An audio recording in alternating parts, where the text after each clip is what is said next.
things that you want to see change in the industry with the, as far as the barbers and the clients, or just anything? What type of changes are you looking to see in this industry right now?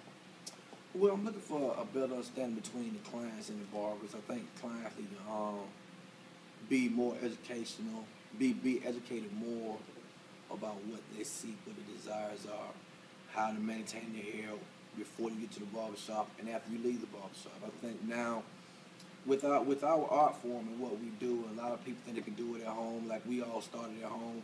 But I think when you deal with that type of foundation, it leaves a lot to negativity and ignorance as far as not understanding what is going on. So I think it's now time for barbers and stylists to not only provide a service as far as the physical, but provide a mental knowledge and a mental education so people can be more aware of the harm that they're doing, recognizing diseases, the amount of time needed between haircuts, what should be done.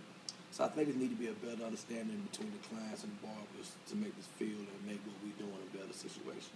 That's right. And another thing that I want to see, I just want to see, and that's not in this shop, because I feel that from A to Z, all the barbers in this shop right here are pretty much professional, and we carry ourselves in a respectful manner. Mm-hmm. But you know, I think that's what's missing a lot in our community.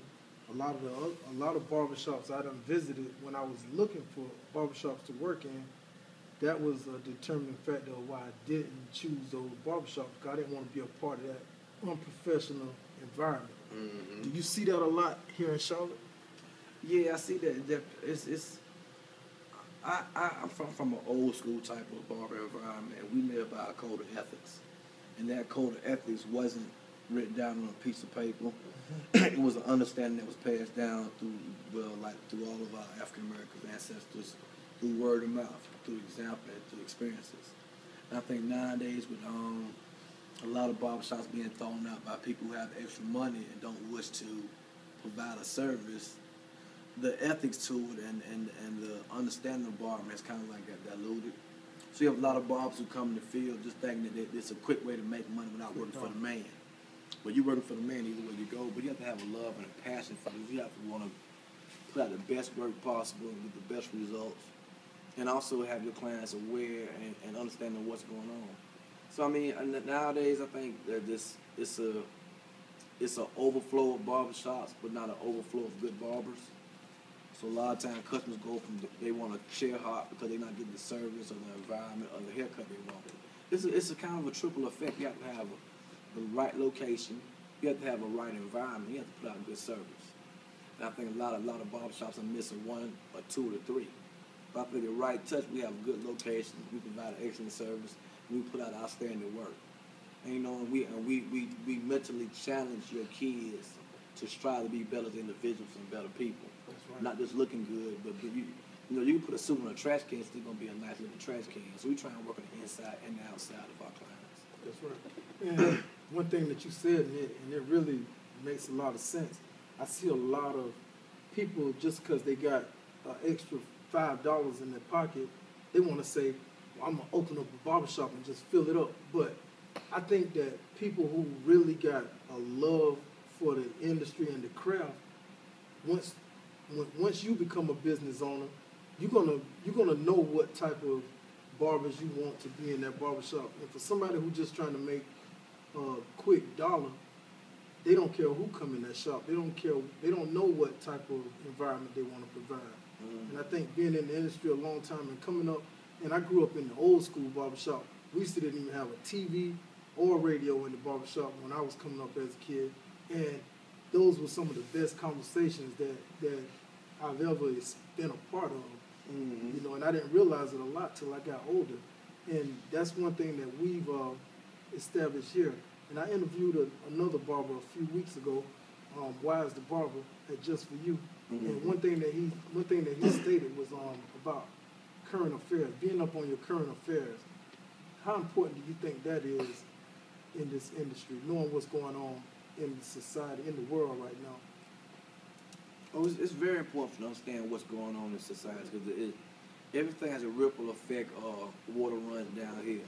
So just because you see something on news that may be somewhere else, it may have a repercussion or effect on you. So, and everything, excuse me, is a learning experience. So you can take a current affair and apply it to the past and the present. You can give someone a better outlook of how to understand it when it happens in the future. And I think that once we do that in the barbershop, man, kids and other young men hear how adult black men converse, conversate, and express their opinion on a current affair, and it may be different opinion. I prefer to have different opinions at one time. So therefore, an individual can come and see it and make his own decision. That's why we're not locked on a one-minded or one-sided idea. We want everyone to express their idea, because we all need everyone to help each other one grow. Yeah. And are you still learning right now after 15 years in the industry? Do you still take pride in learning different things? Oh yeah, I seek knowledge from the cradle to the grave. I mean, if you live this life and you don't learn something day by day, then you cease to exist. You know what I mean? I've always, this is a group. Barbering is it's like an individual sport, but it's a group activity. Right. And everyone brings something special to the table. Someone will have a new technique, a different technique, a new set of clippers. And if you're not willing to look at that person and learn how to do what they do and add their ability or their technique into your, you know what I'm saying, arsenal, then you're making a big mistake. I don't know, I promise you. I've been cutting 15 years, and I can always learn something new every day. I learn something from you, and you are an apprentice, but you have an open mind. And with an open mind, you can receive knowledge, and therefore you can give knowledge. And that's why I look for. I have open-minded people around me. That's right. And like I said, man, you and Smitty, she don't wanna be on the podcast right now, but yeah, she, you know, we've all learned a lot from her. I know y'all cut right next to each other, but I'm constantly looking across the room, seeing when y'all have a cut, and picking up different techniques from you. And like you said, man, also not only do we learn from each other by picking up different techniques, we learn from each other as people how to be stronger people, more positive people.